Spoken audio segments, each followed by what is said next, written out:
Eu gostaria que aqueles que trouxeram a Bíblia abrissem 1 Samuel, capítulo 30, texto muito bonito. A última vez que eu falei nesse texto foi em 2018. Quando Davi e seus soldados chegaram a Ziglag no terceiro dia, os amalequitas tinham atacado a Negueb, Ziglag, e haviam incendiado a cidade. Levaram como prisioneiros todos que lá estavam, as mulheres, os jovens e os idosos. A ninguém mataram, mas os levaram consigo, quando prosseguiram seu caminho. Ao chegarem a Ziglag, Davi e seus soldados encontraram a cidade destruída pelo fogo e viram que suas mulheres, filhos e filhas haviam sido levados como prisioneiros. Então, Davi e seus soldados choraram em alta voz até não terem mais forças. As duas mulheres de Davi também tinham sido levadas, Ainoã de Jezreel e Abigail de Carmelo, a que fora mulher de Nabal. Davi ficou profundamente angustiado, pois os homens falavam em apedrejá-lo. Todos estavam amargurados por causa dos seus filhos e suas filhas. Davi, porém, fortaleceu-se no Senhor seu Deus. Então, Davi disse ao sacerdote Abiatar, filho de Aimeleque: traga meu colete sacerdotal. Abiatar o trouxe a Davi, e ele perguntou ao Senhor: devo perseguir esse bando de invasores? Irei alcançá-los? E o Senhor respondeu: persiga-os. É certo que você os alcançará e conseguirá libertar os prisioneiros.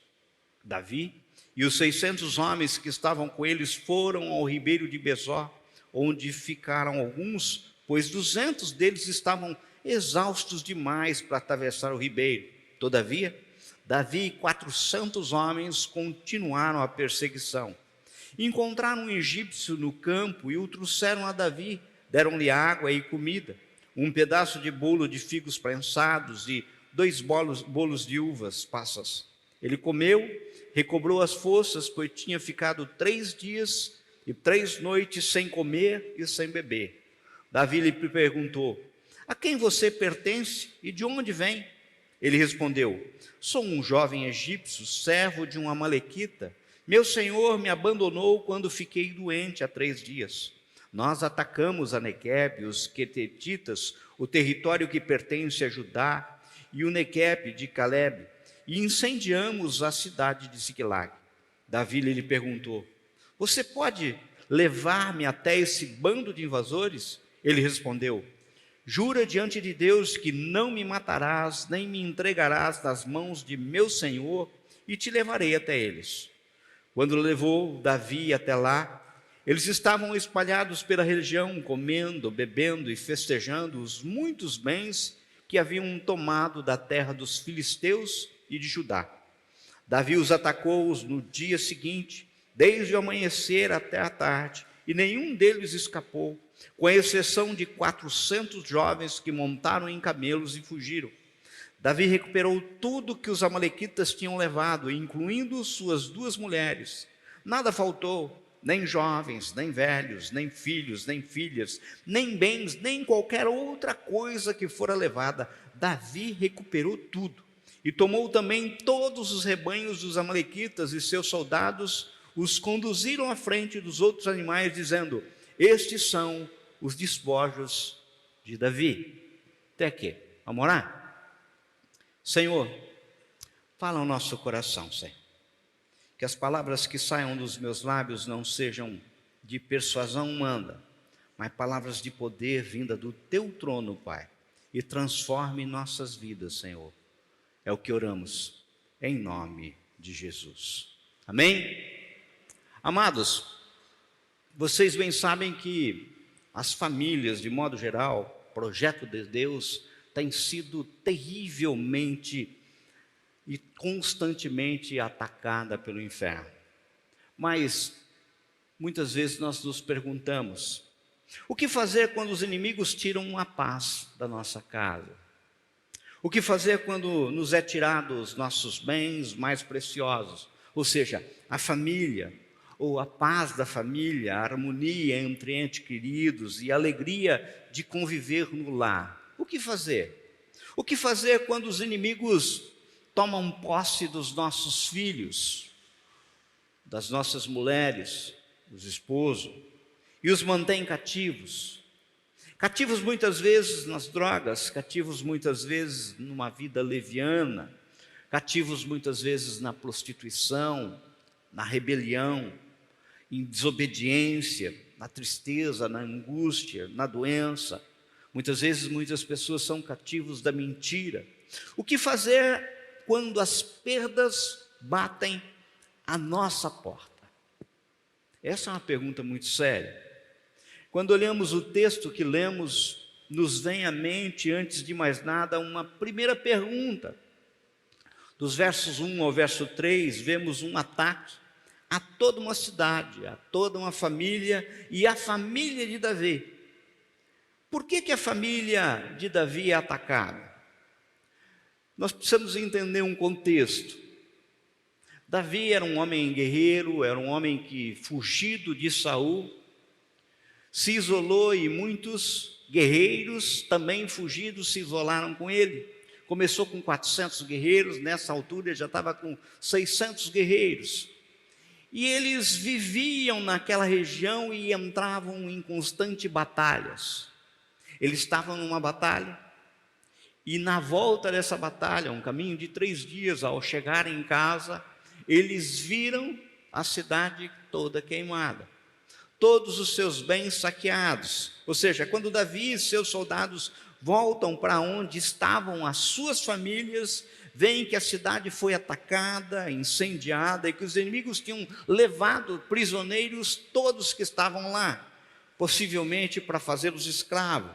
A ninguém mataram, mas levaram consigo, quando prosseguiram seu caminho. Ou seja, Davi e seus soldados encontraram a cidade destruída pelo fogo, e viram que suas mulheres, seus filhos, suas filhas tinham sido levados prisioneiros.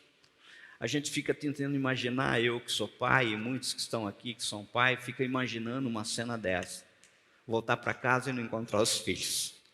Todos os seus bens roubados e todos os seus filhos feitos prisioneiros. Notem, ao olharmos os capítulos anteriores, vemos que Davi e seus homens nessas constantes batalhas, no caso os amalequitas, quando perceberam que todos aqueles homens em idade de combate, ou seja, todos aqueles homens que poderiam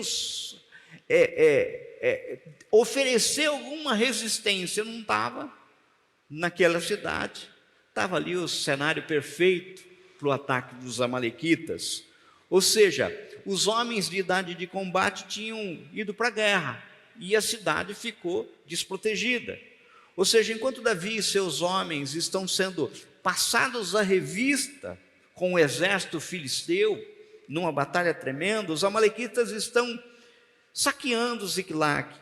Os salteadores levam todo o gado, todos os bens, raptam as mulheres, raptam os filhos, levam todos e queimam totalmente a cidade. Por que aconteceu isso com Davi? Ou seja, a resposta do porquê a família de Davi é atacada é a mesma resposta exata do por qual as nossas famílias são atacadas. Queridos, preste atenção. Quantas e quantas vezes saímos para as batalhas da vida sem se perceber que o inimigo está de olho na nossa casa, está de olho na nossa família. Quantas e quantas vezes cônjuges que não vigiam um casamento caminham na direção do perigo, vivendo, flertando com o pecado, dedicam muito tempo às coisas e quase nenhuma a relacionamentos. Eu já lhes falei aqui, muitas vezes eu fiquei pensando, né? Imagina um grande homem de negócio, de repente ele cai enfermo, está num leito de UTI, ao acordar ele se dá conta que a família não o visita, ninguém quer saber dele. E daí ele faz uma pergunta: onde estão? Por que me abandonaram?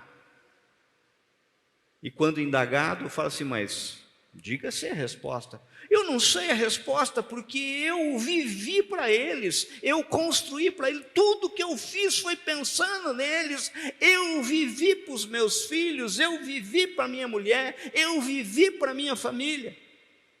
E está aí a resposta exata. Na realidade, ele não entendeu que viver para a família é diferente de viver com a família. E muitas pessoas vivem em busca de conquistas e dão essa resposta exata: eu fiz isso por eles, quando na realidade os filhos queriam eles, não queria outra coisa. Infelizmente as pessoas estão entrando numa ciranda louca, em busca de mais sucesso, mais estudo, mais dinheiro, carros mais tecnológicos, casas maiores e mais confortáveis, e olha que acham que até justificativa para isso, em princípio até convincentes. Para tudo isso querem mesmo, espera que, de todo modo, muitas vezes eles caem no automático, sem parar para refletir quanto ao preço de tudo isso.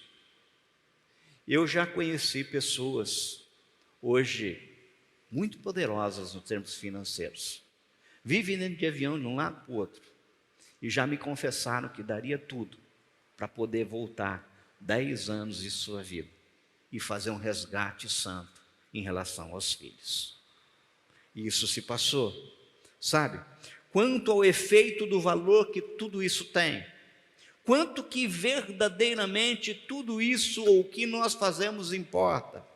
Quantos só dão valor à saúde num leito de UTI? Quantos só dão valor a uma amizade numa noite fria em que sente solidão? Quantos só se dão conta que perderam esposa, esposo, filhos, filhas, quando tudo aquilo que deveria importar está digitado em uma fria petição de divórcio? Quanto? Como se o amor pudesse ser substituído por regras que, sem dúvida, não nasceram no coração de Deus. Outro dia eu estava pensando, para você casar, você faz o proclamas, casamento civil, proclamas por 30 dias, para que todos tenham conhecimento. Infelizmente, se você estiver acordado, você entra num cartório e sai com uma escritura lavrada de divórcio em 10 minutos. É a sociedade que nós vivemos, sabe? Pais que não vigiam seus filhos, não falam, não ouvem, não brincam, não ensinam, não pegam no colo, não disciplinam, entram no automático. Pessoas que não vigiam a sua comunhão com Deus, vão ficando secos, áridos, sem alegria, até em relação ao Senhor. Infelizmente, entram no automático até em relação a Deus. Já não tem temor, já não tem calor, já não tem mais nada. Sabe? E a coisa é sutil. Sempre quando eu penso nisso, eu me recordo de Sansão. Sansão, um homem escolhido por Senhor, separado do Senhor, separado para propósitos divinos, maravilhosos. E ele tanto brincou, ele tanto se afastou de Deus, que nós temos uma cena que retrata bem o que aconteceu. Todas as vezes os filisteus o atacavam, e quando ele estava sendo atacado, ele se levantava e despedaçava os inimigos. Vezes por vezes foi acontecendo isso, até que aconteceu aquela cena da Dalila, que vocês lembram, cortou o cabelo, né? Ou seja, perdeu toda a sua força. Na realidade ele perdeu a comunhão com Deus. Naquele momento em que o inimigo vinha atacar, Dalila o acordou e ele levantou naquele ímpeto e disse assim, disse a ela: os filisteus vêm sobre ti. Sansão, tendo ele despertado do sono, disse consigo mesmo: sairei ainda esta vez como dantes e me livrarei, porque ele não sabia ainda que o Senhor se tinha retirado dele. Ou seja, as coisas vão acontecendo, sabe? Eu fico imaginando que é como se você pegasse depois de um culto de domingo à noite, levasse Jesus junto com você, e muitos têm esse ato, sair daqui para uma boa pizzaria, sabe? Sentasse na mesa com você e de repente você não se dá conta de que ele levantou e foi embora. Muitos têm uma vida desse jeito. Não se dão conta de que Jesus já foi embora. Este é o cenário, esta é a situação. E o quadro é terrível, assim como temos visto acontecer, mas a pergunta continua: o que fazer diante desse cenário? O que fazer diante desse quadro? E esse texto maravilhoso nos traz algumas respostas que eu queria dividir com vocês. Vamos aprender com Davi. Em primeiro lugar, se nós olharmos o verso 4, diz assim: então Davi e seus soldados choraram em alta voz até não terem mais forças. Queridos, em primeiro lugar, chore na presença de Deus. As tragédias, as perdas, em detrimento de até por vezes poderem ser evitados, ora, as dores provenientes de acontecimentos como esses que vieram a Davi e seus comandados, mostram quão vulnerável nós somos. Nós achamos que nós nos achamos. Nós achamos que temos controle da situação. Nós não temos.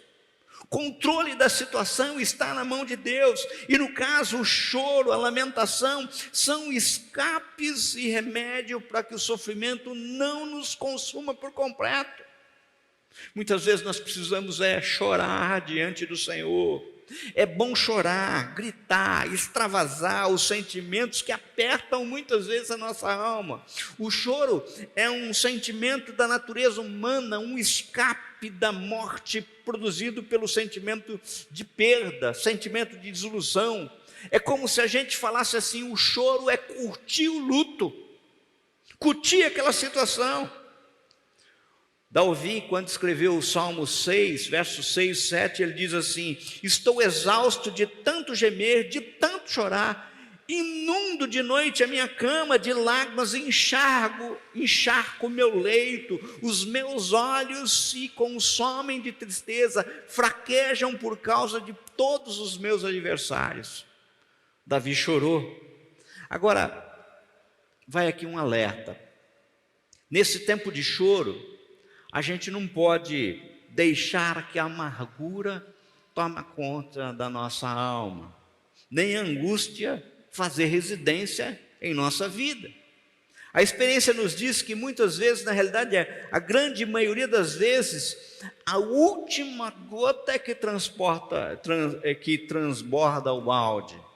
Quando nos vemos frente a frente com uma terrível situação, nós temos uma tendência, e essa tendência é muito grave, a tendência de procurar culpado. Pelos acontecimentos ruins que passamos, muitas vezes nós perguntamos: onde foi que errei? E é muito comum a gente olhar do lado e falar assim: quem será que errou? Né? Porque a trave do olho do outro nós conseguimos ver, mas a nossa trave não. Ou seja, nós até acusamos muitas vezes as pessoas que não têm culpa alguma.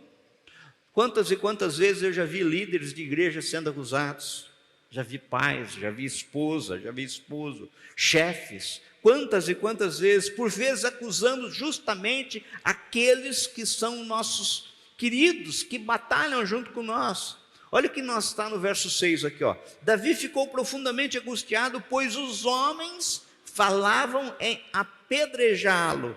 Todos estavam amargurados por causa dos seus filhos e suas filhas. Ou seja, eles estavam convencidos, tipo assim: isso aconteceu por tua culpa, porque nós te seguimos na batalha. Nós abandonamos os nossos filhos, as nossas esposas para te seguir.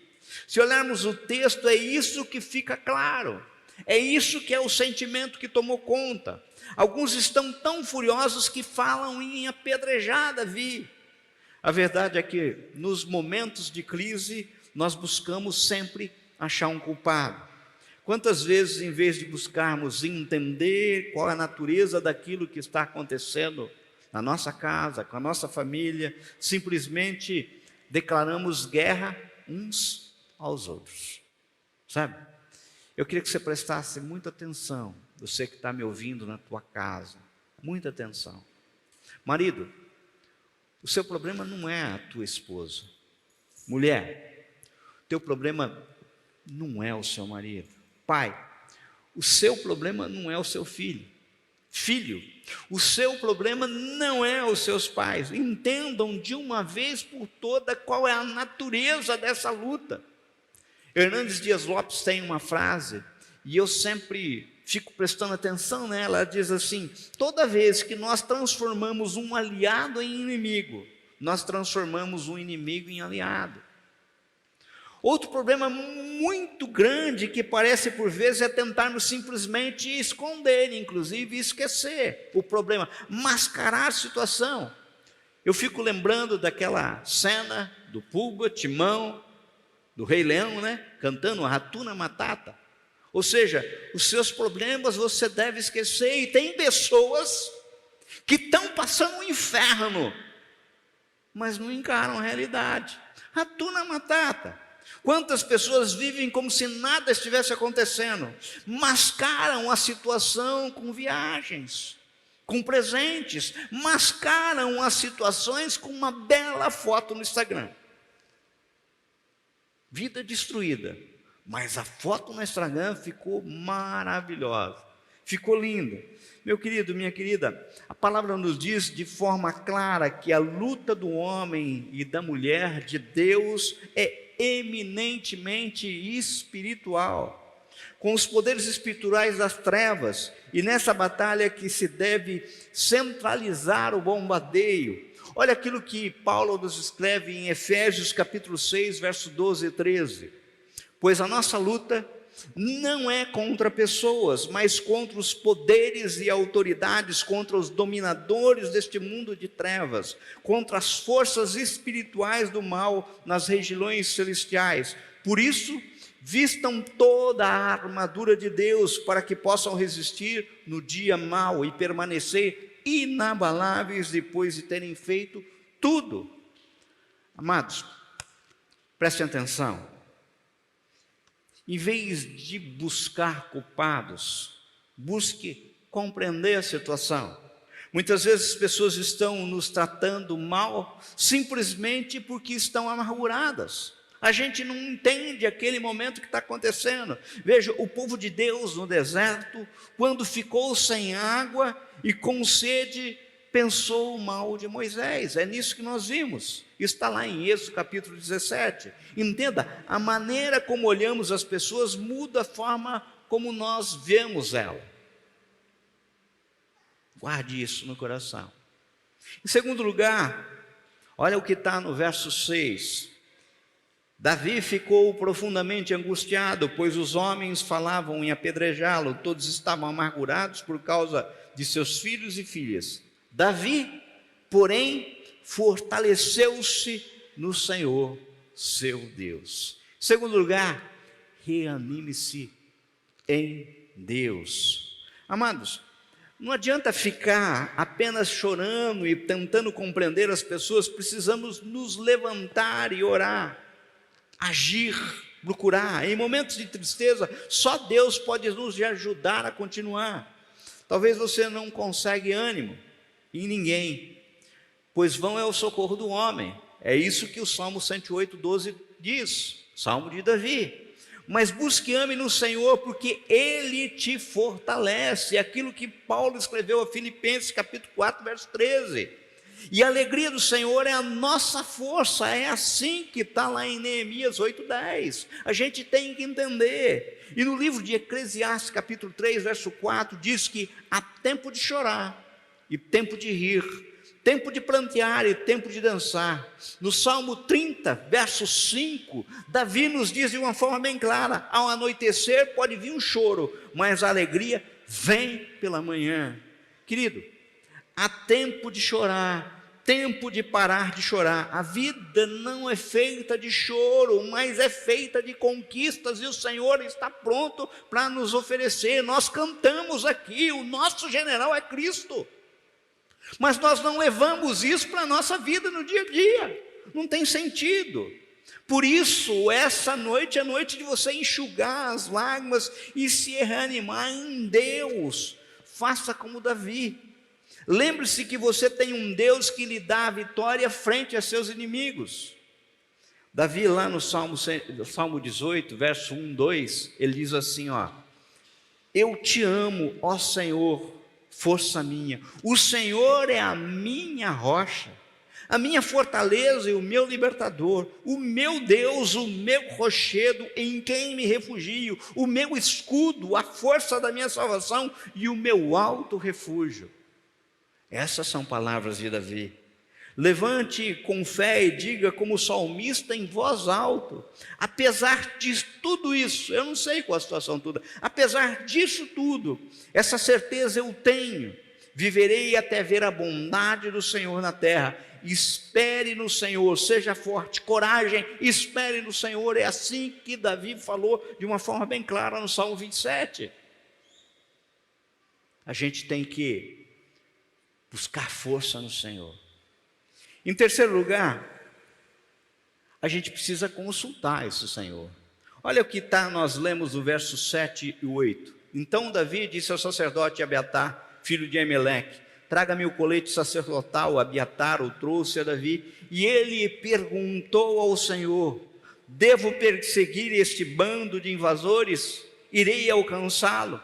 E o Senhor respondeu: persiga-os. É certo que você os alcançará e conseguirá libertar os prisioneiros.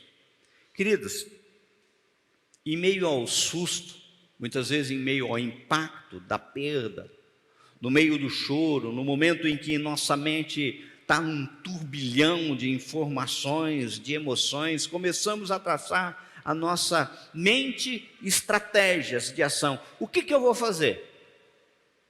Isso é natural. O que eu vou fazer agora? Agora, preste atenção. Antes de tudo, ou seja, antes de qualquer ação, precisamos orar a Deus procurando a sua confirmação, procurando a sua orientação, procurando a sua vontade e o seu propósito. Não faça nada antes de orar. Se você sentir que Deus está à frente, prossiga. Mas se você não sentir paz no coração, aborte. Aprenda a buscar o Senhor. Aqui reside muitas vezes um grande problema, uma verdadeira armadilha do inferno. Vejam que o texto lido nos fala que Davi pediu ao sacerdote, consultou por via da estola sacerdotal. Lá na estola tinha Urim e Tumim, eles falavam sim ou não, e a resposta do Senhor. Ou seja, Davi consultou e obteve uma resposta do Senhor. Deus fala para nós através da sua palavra. Quantas e quantas vezes nós, no meio da batalha, da angústia, nós nos esquecemos de consultar a palavra do Senhor, de pedir orientação para o Senhor. Ele responde às nossas orações e até utiliza seus servos, utiliza muitas pessoas. Agora, o risco está em que por vezes pessoas buscando resposta, mas não da pessoa certa, não de Deus.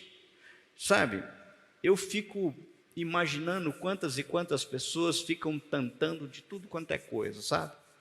A pessoa, quando está na dificuldade, ela entra pedindo oração, mas ela busca o cartomante, ela busca a magia, ela busca aquilo lá, é a psiquiatria, a psicologia, é isso, é aquilo. Gente, eu não sou contra a pessoa se socorrer da medicina, mas se centre em Jesus, busque orientação de Deus, não fique num tiroteio que depois você fica até na dúvida de onde que veio a bênção, sabe?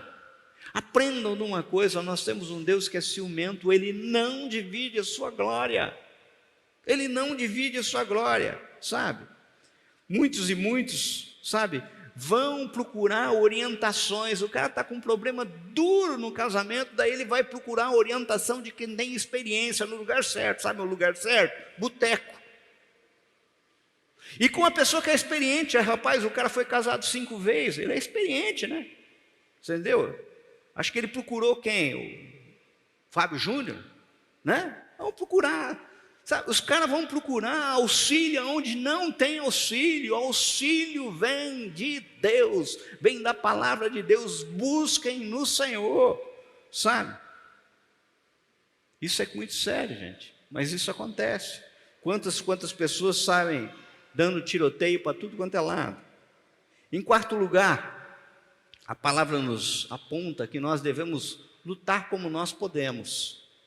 Olha só o que está no verso 9 e 10. Davi e os 600 homens que estavam com ele foram ao ribeiro de Besor, onde ficaram alguns, pois 200 deles estavam exaustos demais para atravessar o ribeiro. Todavia, Davi e 400 homens continuaram a perseguição. Queridos, existem batalhas na vida que não são fáceis. No meio do caminho existem pessoas que desanimam. E muitas vezes pessoas dentro da nossa casa, pessoas em que nós contávamos, queriam que estivesse com a gente, mas no meio do caminho houveram alguns problemas, tal como o Davi. E entenda, a luta sempre não é fácil. 200 ficaram para trás. Queridos, entendam, nos momentos de crise nós devemos agir com base nas promessas de Deus e viver pela fé. E no caso, quem vive pela fé pisa no terreno dos milagres.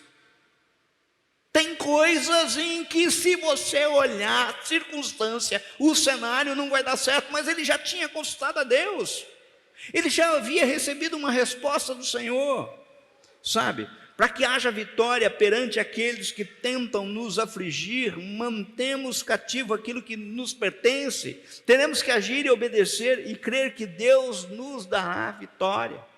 É aquilo que nós cantamos aqui, vencendo vem Jesus, é aquilo que nós cantamos, desse jeito nós precisamos colocar em prática. Note, Davi persevera mesmo diante dos primeiros obstáculos. Mas Davi não tinha colocado a sua força em homens. Todavia, Davi, 400 homens continuaram a perseguição. Qual foi a promessa do Senhor que está nesse texto aqui? Prossiga-os, é certo que você os alcançará e conseguirá libertar os prisioneiros. Entenda, meu querido, meu amado, nas batalhas que enfrentamos, Deus proverá estratégia de vitória, nem que seja vindo do exército inimigo. Lembra da cena? No meio do caminho, os amalequitas, eles nem sabiam que tinha sido amalequita que tinha atacado. Levaram, queimaram tudo, levaram. No meio do caminho encontraram uma pessoa moribunda. Socorreram esse moribundo. 3 dias sem comer e sem beber. Quando socorreu, Davi foi conversar e ele entregou. Eu era um servo de um amalequita que estava atrasando a viagem e me deixaram para trás. E olha, no caminho nós fizemos isso e nós incendiamos Siglag. Da onde que veio o sinal? Veio do próprio inimigo. Ou seja, perceba, o inimigo não cederá se não houver batalha. E a gente tem que, olha, é assim, ó. Contra o inimigo, a gente não dá um passo para trás nem para pegar impulso. Nem para pegar impulso. Contra o inimigo é com toda a força que vem do Senhor. Talvez nossa batalha leve um dia, talvez leve meses, talvez leve anos, mas os inimigos serão derrotados pela perseverança e fé na vitória. Davi os atacou no dia seguinte, diz o texto, desde o amanhecer até a tarde, e nenhum deles escapou, com exceção de 400 jovens que saíram fugidos montados em camelos. Nunca nós devemos parar de lutar. O rastro tinha esfriado, ele já tinha perdido o rastro, mas no meio do caminho, alguém ficou pensando, pô, você vai ficar perdendo tempo com esse cara aí, moribundo. Ali era uma resposta do Senhor. Muitas vezes a gente não entende, sabe, o manifestar de Deus. A gente não entende os sinais que o Senhor coloca na nossa frente, na nossa vida. O texto nos mostra o aparecimento na história de um homem que está tão fraco que não consegue falar. E aquele homem é o jeito de Deus mostrar o caminho a Davi. É esse jeito. Quando finalmente o homem tem força suficiente para falar, Davi começa a lhe fazer pergunta e consegue a resposta de onde que estava o bando. Diz a Davi que estava com um bando de amalequistas e que saqueou Ziclag, ou seja, ele estava confessando aquilo que aconteceu. Quantas e quantas vezes o Senhor nos prova que é Senhor absoluto da história, que nada, absolutamente nada escapa ao seu controle, e aleluia por isso. Quantas vezes que não damos muita importância, na realidade foi providência de Deus, detalhes pequenos, sabe? Algumas coisas são milagres, ou tudo é milagre, tudo é milagre. Pois bem, o texto que lemos nos dá uma maravilhosa vitória. O texto diz que Davi recuperou tudo, que nada faltou, recuperou tudo, e além do que, alcançou despojos. Houve uma restituição total. As famílias foram salvas, Davi recuperou tudo, e muito mais do que isso, pois houveram despojos, como quem, uma espécie de compensação. Queridos, a verdade é uma só. Aquele que é poderoso para fazer tudo mais abundantemente, além daquilo que pedimos ou pensamos, é que estava agindo. É aquilo que Paulo nos fala em Efésios 3:20. É o Deus Todo-Poderoso, sabe? Tudo recuperado. Na realidade, o texto que lemos termina aqui. Eu queria dar-me por contente com isso, mas quando a gente lê o texto adiante e vai até o último verso desse capítulo, a gente vê algumas coisas maravilhosas que muitas vezes é uma quinta lição e talvez seja a mais preciosa. O Senhor definitivamente não é responsável pelo ataque do inimigo contra a nossa família.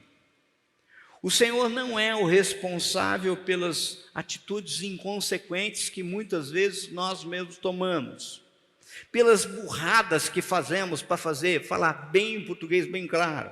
O Senhor não quer nem nunca quis o nosso sofrimento. Ele nunca quis ver famílias destruídas. Acontece que por Ele ser Senhor e por Ele tanto amar ao ponto de entregar o seu Filho por amor de nós, sabe? Ele vai além. Ele é um Deus que intervém na história, e louvado seja Deus por isso, sabe? É coisa mais linda. Quando nós seguimos e olhamos a partir do verso 21 ao 31, depois você veja na tua casa, nós temos a continuação desse texto, onde nós vemos estabelecido um problema. Aquele povo que estava junto com Davi, 200 ficaram no caminho, cansados, não conseguiram continuar a viagem. 400 que entraram na batalha e venceram os despojos, ou seja, foram 400. Está assim no verso 21, então Davi foi até os 200 homens que estavam exaustos, demais para segui-lo e tinham ficado no ribeiro de Besor. Eles saíram para encontrar Davi e os que estavam com ele, e ao se aproximar com os seus soldados, Davi os saudou. Mas todos os maus e vadios que tinham ido com Davi disseram: uma vez que não saíram conosco, não repartiremos com eles os bens que recuperamos. No entanto, cada um poderá pegar a sua mulher e o seu filho e partir.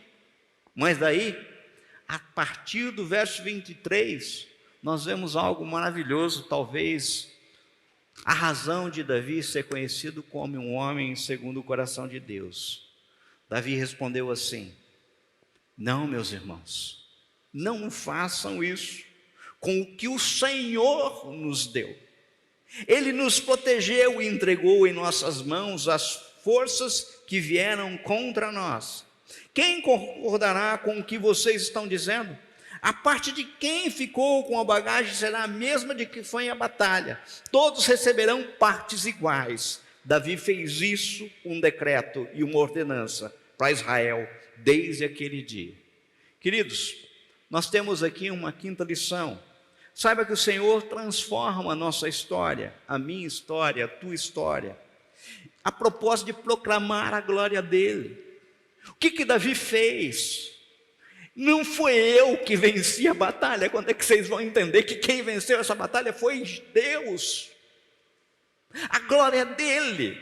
Os despojos não são dos 400, são de todos. E sabe de uma maior? Quando ele voltou para a sua terra natal, naquele momento, para a terra que ele estava, ele ainda pegou parte daqueles despojos e distribuiu para os povos circunvizinhos. Porque quem tinha dado a vitória foi Deus. Sabe?